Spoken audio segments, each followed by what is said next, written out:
I wanted to be good. Okay, I really did. I wanted to be good.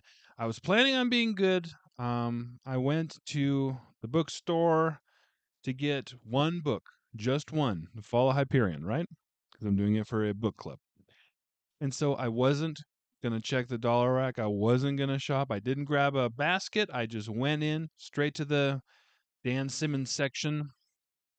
Didn't have Hyperion. Go to the back counter, talk to the guys. They go looking everywhere. They don't have Fall of Hyperion. I don't like buying books online, really, for a multitude of reasons. I almost said a platitude of reasons. I'm not sick anymore, but my brain is still a little, maybe it's always been like that. So anyway, I went to the local bookshop. They didn't have it. And so I was disappointed and thought, well, I'll just zip over to the dollar rack. Just to look. I mean, nothing happens. Nothing's going to happen.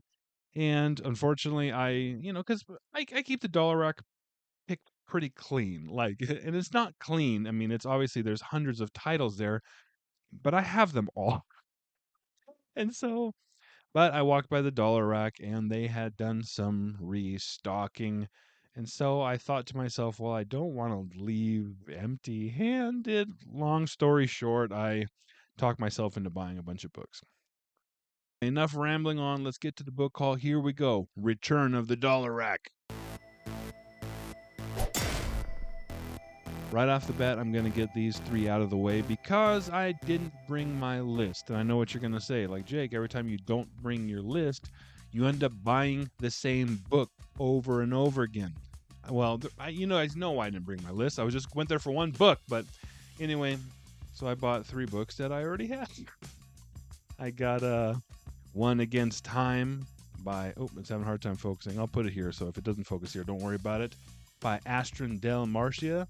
This is the paperback library edition of this book, and I already have it. I didn't recognize it because this cover is very eye-catching. It's very cool. I want to say, yeah, it's a Jerome Podwell. Here, I got but I had another edition, but this edition honestly sucks. Like, look at how ugly that is.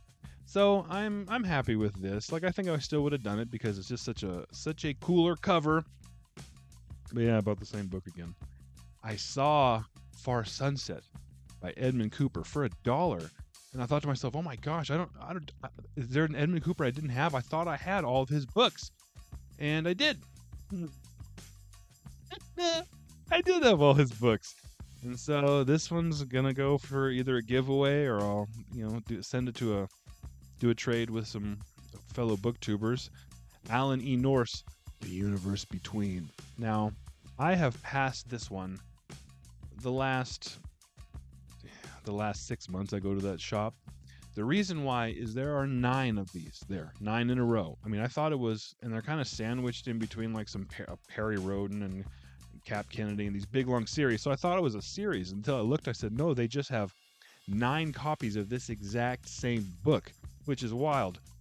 And so I said, well, I guess I'll give it a try. Like it doesn't bode well that there's 9 copies here, and I already had it. This is just a different cover that I didn't have. So these 3 will be going into probably a future giveaway. So enjoy in the future.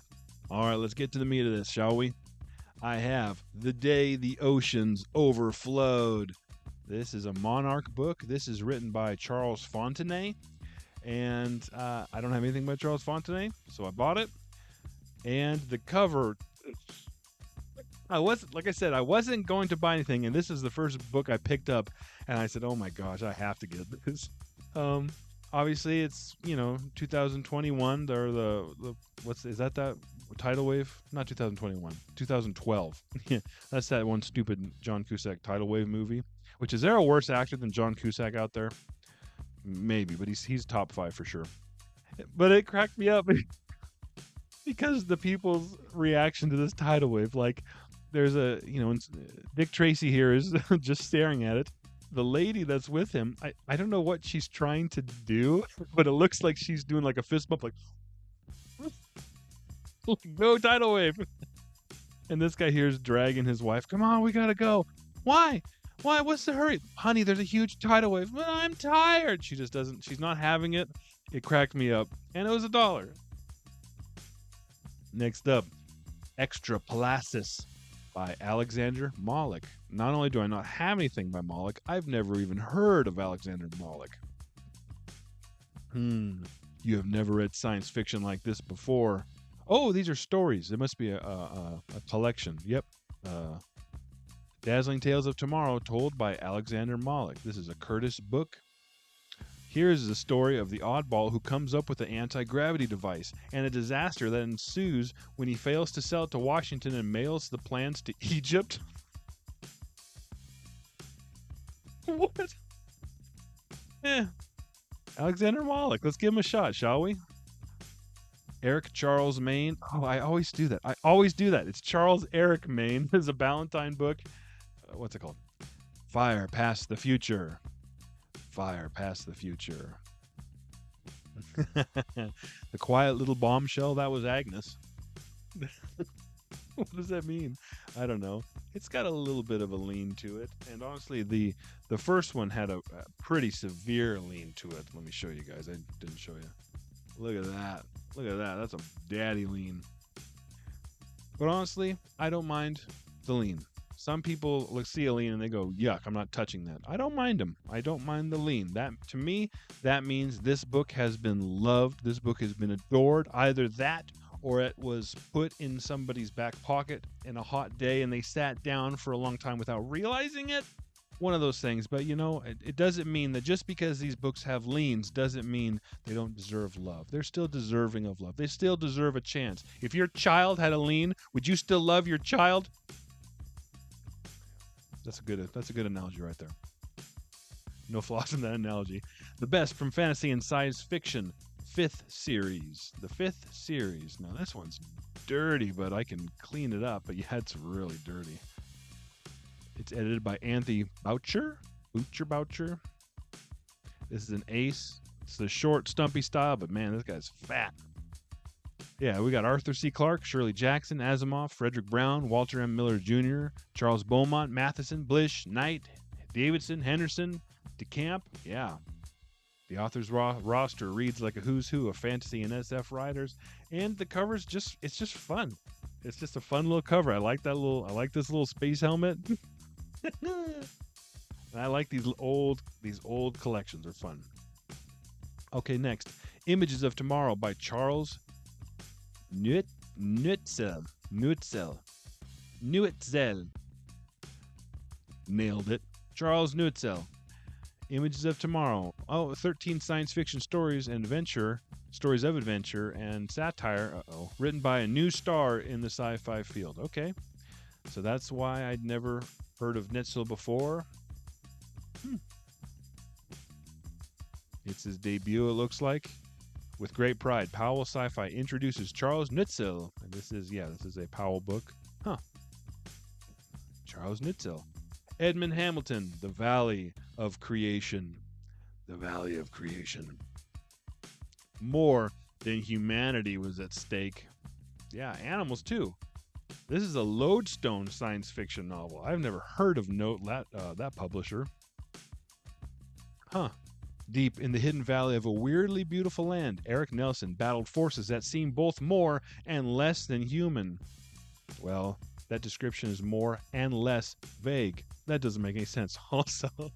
Also, Mr. Hamilton received a cease and desist letter for using one of Andre Norton's book covers. And it's not really, but that's, you guys know what I'm talking about. Andre Norton, all her book covers have animals. Loads of animals running with humans that are controlling them.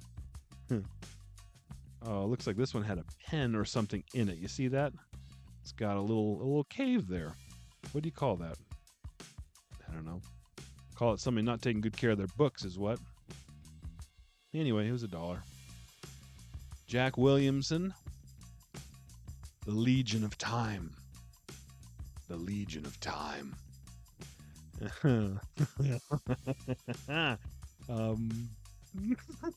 There's a pyramid book, the cover by Jack Gaughan. And I bought this one because I found myself staring at the cover for a long time, trying to figure out what's going on. Okay, look here. Look at their legs here. The legs don't match the torsos. We're going in odd directions. First of all, this is problematic here, Jack Gaughan, because why are the people in the background larger than the people in front of them? and uh, and what's going on here with Hogan's Heroes? What's going on with these guys? Yeah, the guy in maroon here, his legs don't. One leg kind of matches if his torso was literally just uh, a foot long, but then the other leg, he doesn't have a leg. Is this one here his leg?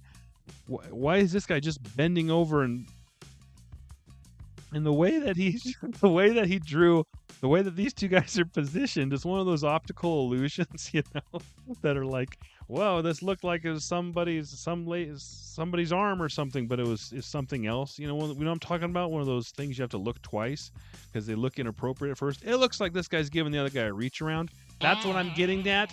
He's not. It's just their positioning. But Legion of Time.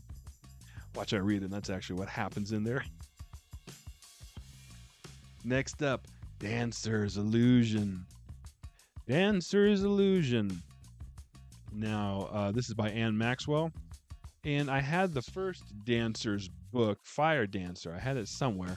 And it has this gal, and she's naked in that one, but she sells all our little electricity stuff. This one, she kind of has clothes on. Kind of. I say kind of. This is I say clothing in the loosest possible term. But by the next book in the series, she will have a full dress on. Not like a full dress, but like she'll be mostly covered. Honestly, I don't know if it's any good. I've never had Anne Maxwell. I bought this one because that bird has a wig. That's the only reason why I bought it. I saw that bird with a white Trump wig. Also, this guy's got on quite a lot of mascara. Yep, I bought it. I'm a simple man.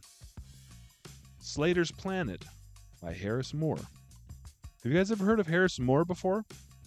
I have not read anything by him, and I've never heard of him, so I was excited to get it, even though it has a sticker here, which now this, like I said, an old sticker like this, it is now a part of this book for all time. This is a Pinnacle book. And yeah, I don't have anything by Harris Moore, and that's the reason why I'm doing this channel. The reason why I'm doing these things is because I want to bring obscure authors nobody's heard of, authors I've never heard of, or that aren't very well known, or should get more praise, should get more reading.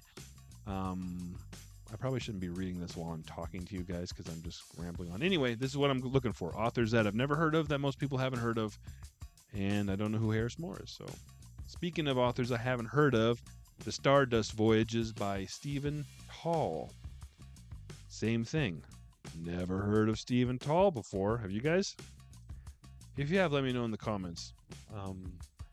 Yeah, this is a Berkeley novel. Incredibly forgettable cover. But I do like in the great tradition of Star Trek. And they say it again on the back. Yeah, it's basically a collection of short stories with the spaceship Enterprise. I mean, Stardust. Yeah.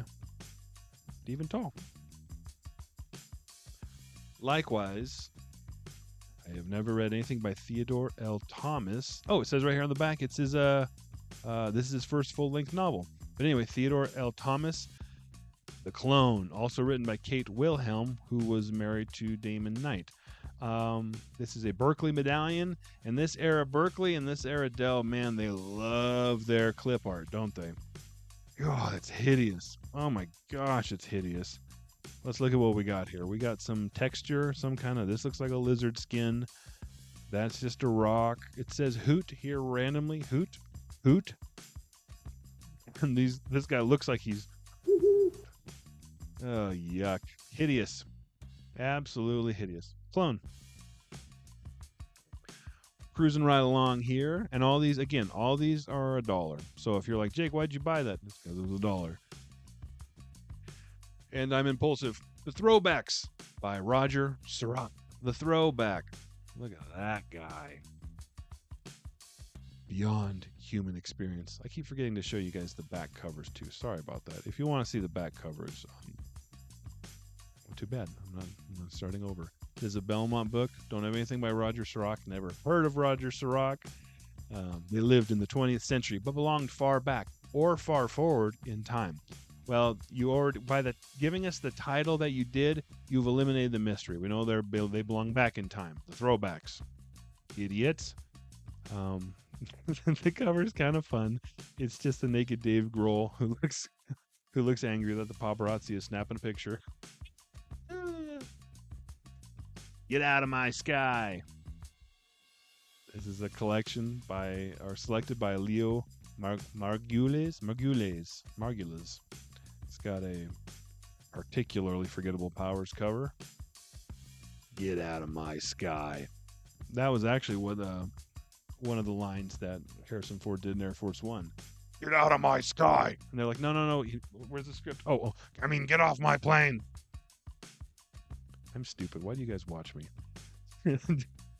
In here is Get Out of My Sky by James Blish, Sister Planet by Paul Anderson, and Alien Night by Thomas N. Scotia. And it's a Fawcett World Library. Huh. This next one, I'm excited about this one. Suzette Haden Elgin, never read her, has written At the Seventh Level. The seventh level. The back says, sexual chauvinism was the foundation of that world structure. It's a Daub Books, Yellow Spine, number 10. Women were less than human until one was raised at the seventh level. And there's all these Widow Peak guys looking at this one guy incredulously because this guy is so fabulous.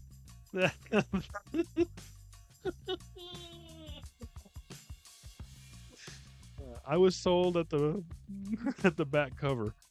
The main character's name is Coyote Jones.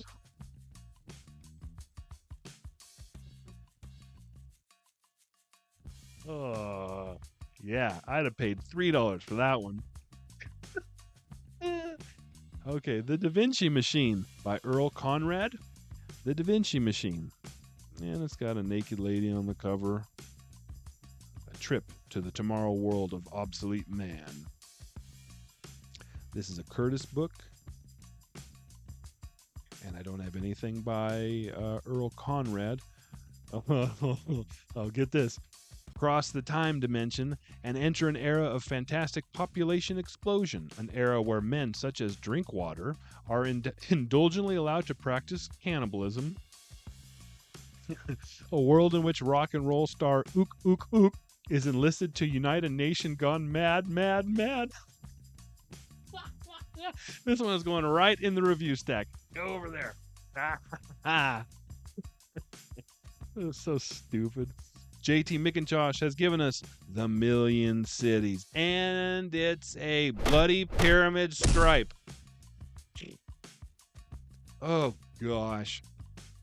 I just watched Tim from Secret Fire Books trying to defend the pyramid stripe instead of admitting that he's just wrong. It doesn't look good. It looks hideous. Stupid idiot, Tim. This guy's kind of dirty, but I'm looking at some of these and I can clean these up. Anyway, yeah, this is a pyramid book back when they're doing their stupid stripes. I don't know anything about it. I have a couple by McIntosh. Actually, the reason why I got it, and for me to buy a pyramid stripe, it really has to catch me. And it did, because there are these space gods here who are just like, is this your spaceship? He broke it clean in half. And the funniest part is they're in outer space, and yet there's still gravity because these people are just falling out of it. Silly book. Andre Norton is back with Judgment on Janice, which was probably her roommate. Judgment on Janice. That's a stupid joke, Jake. Anyway, this one cracked me up. I have quite a few books of hers about Janice or Janice, or I'm not sure how it's pronounced, but the reason why I got it, well, for being it's one of the short, I'm sorry, the little books, the little or ace books, which I love those. But there's this UFO cruising around the forest, and this little alien guy in the thicket. Just the face he's making made me crack up laughing in the bookstore. You guys need to come book shopping with me. It's so much fun, and I look like an idiot there. But he's looking at, what's that ruckus? See the UFO, and just his face. Aw, hell nah. Look at his face. There's never been anybody more annoyed by a UFO. Okay, this next one, William Barnwell, the Sigma Curve. It's this is a pocket fantasy. You know, it's got the timescape. I didn't realize at the time that it says here, the stunning conclusion of the Blessing trilogy. I don't have anything from the Blessing. Why did I get it then? That's why I got it. Because that skeleton with the hair is freaking awesome. I might give that one away. Okay, I'm going to go on a bit of a rant here on this next one. Major Operation by James White. There's something wrong with me, you guys. I don't like James White. I don't like him. I don't like him as an author. Well, as a storyteller. His prose is fine. He's just boring as all get out. This is a Valentine book. It's the Sector General series. The reason why he kind of rubs me the wrong way is there are some writers that have such an ego that they can't help but self-insert. From the James White book I wrote, which he opened the book telling you how tall he was and how handsome he was and what a cool guy he was. And it seems as though as his career has progressed, his claims got more and more. Let me just tell you, let me read you just the first sentence on the back, okay? James White, himself a doctor, has long been fascinated by the problem that will exist when it comes to treating other life forms. He's not a bloody doctor. He's a tailor. And then he was a middle manager at an aircraft company. Ugh. You know, before I put on there that I'm a doctor, what are they going to do? There's no internet. They can't check it. Ugh. I don't know why I buy this. I might give this one away too, just because it made me so mad. All right. I want my $1 back for that one. Next, Beyond the Black Enigma. Look at this. This is by Bart Summers. Beyond the Black Enigma. This is a paperback library. I love it. Oh my gosh. Let me read you the back here. Suave, handsome John Craig did not relish the assignment to conquer the Black Enigma. He would have preferred to continue romancing the beautiful Elva Marlowe or any other of his many women. Honestly, I bought this for one reason. That creature on the cover is so cool and so awful. It doesn't make any sense. It's like, this looks like, you know, the lower quality AI image generators where you can say, give me a snake monster with spider legs, with a nose, but big red eyes, and a huge gaping mouth, but the mouth doesn't end up going anywhere. It looks like it's just a floating top of a head, and like all AI images, there's just random stuff in the background. Anyway, it's ugly. I loved it. I can't wait to put this on the wall. You'll see it there shortly. Don't go anywhere. There's more, but that's the end of the dollar rack book haul. A couple reviews ago, the Lomacome Papers, you guys were treated to meeting my wife for the first time, Mrs. Jake Swick, and boy, she's lovely, isn't she? The cameras just love her. Swing. The funny thing was about that was I wrote that, and I was gonna have my real wife help me, and she said, yeah, she volunteered to help. She's like, oh, of course I'll help you. That's fine, as long as I gotta work, but as long as it's short, it'll be short. She then the day of, she's like, hey, I'm kind of busy. I mean, it's not a big deal. It'll take you just like 5 minutes. I told her what she had to do. Then she kept going. I was kind of heeing and hawing, and then finally she was like, I don't want to do it. I don't want to do it. So I said, fine. Why did you say that? And so I ran to the local thrift shop and bought that stupid wig and that beautiful blouse. But while I was there, I said, well, I walked by the book selection, and they had in their sci-fi selection at this local thrift shop a big, like a whole, this much, a huge stack of book club edition old science fiction books, and they were all like $2 or $3 each. And so I bought those. I bought them, and I put them over here on the ground or to make room on a shelf. And I'd forgotten about them, and I realized I never did them in any book haul or showcase them. So I'm gonna do that now. Okay. Again, these were all $2 or $3. The HoloLands by Michael Moorcock. And this is, I think it's part 2 of a trilogy. And this one is a science fiction or Harper science fiction. But it's just so cool, right? Like, it's just, the cover's really cool. It's neat. And it's like, it was $2. I'll spend $2 for a book club edition. Heck yeah. I'll do that all day. Lord of Light by Roger Zelazny. Roger Zelazny, Lord of Light. Cool, huh? This is a double day. I do love how this Hindu god here has a cigarette. And I've not read any of these. Another Zelazny. This is Sign of Chaos. Isn't that cool? There's I don't know if you can see, there's a little unicorn back there. This is a whole wraparound deal. Nothing on the back, just more butterflies and stuff. I don't know anything about it. This is a arbor house, which is kind of macabre because books come from trees. Oh, way to rub it in. You're holding dead trees. Paul Anderson, There Will Be Time. I actually really like this cover. It's very, like, each, I don't know if you can tell from here. I'll put it on the side and maybe I'll be able to zoom in and stuff. But each character has different parts of their body zoomed in. Same thing. I'll wrap all the way around. Really cool. Really cool, yeah. This is a Nelson Doubleday.